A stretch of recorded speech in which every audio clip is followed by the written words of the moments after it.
What's going on, guys? Sean here. I thought this would make an interesting video as far as what goes into making a knife. I think when somebody sees the cost of a custom handmade knife and all the time and expertise that goes into it, they think, man, that should cost pretty cheap. You know, you can get production knives pretty cheap, so why can't you get some cool custom knife real cheap? Well, one of the problems is you go through a lot of consumables to make one of those knives. That doesn't include the time, expertise, research, testing, all of that stuff just to make the knife. But these are a lot of the materials I go through, and that's about how many belts I go through just to make one knife. So somebody looks at the cost of the steel. This bar of steel is probably one of the cheapest things I buy, even though it's 15V. It costs a lot more than the other materials. But the problem why this costs so much to make a knife out of is, look how many belts I go through. This is for one knife. Keep in mind, this is for one knife in 15V. You go through that just for 15V. Why is that? Well, if you're getting this steel really hard, and you're getting it really, really thin, that takes a lot of abrasive. This stuff has a lot of vanadium carbide inside of it, so it doesn't really like to be cut by ceramic. So you do the best you can, and you're trying not to ruin the heat treat that you put in all that work. Oh, heat treat. Yeah, that costs money as well. Consumables you go through, such as liquid nitrogen, wear and tear on your furnace.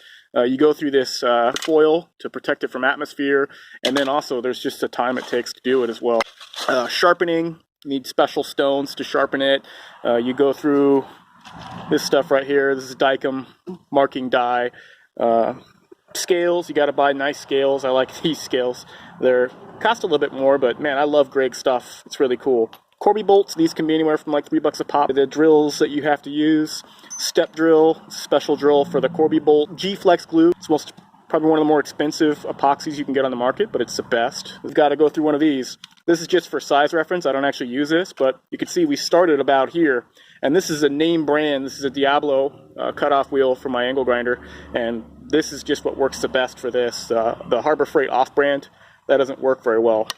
Tape, you'd be surprised how much you go through. It looks like I'm basically just about out right here. These filters, you've got to replace these filters. Mine are past due for replacement. We got to replace those. Gloves, down to my last pair of gloves. You know, you go through all this stuff. This is for cleaning off the belts. It's a belt cleaner. This over here, sandpaper, essential. This is like lifeblood.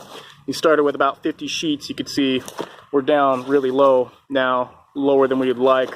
Buffing wheels, this is what you do to make the handle look nice. And yeah, you go through these buffing compounds, so we're down on those. It's essential for making the sandpaper work, you know, so it keeps the sandpaper from getting clogged up, get more life out of it. So looking at all this stuff, these are all consumables. These are things that you go through. We didn't even talk about the sheath material here. I mean, we've got eyelets, Chicago screw, Polstex, Kydex, and then leather. So every time you make a knife, you go through all this stuff. Every time, you know, wear and tear on your stone, not to mention the machinery you need to make this stuff work, you know, the time, expertise, etc. So hope that kind of helps some people understand why a really, really nice custom knife costs a lot of money.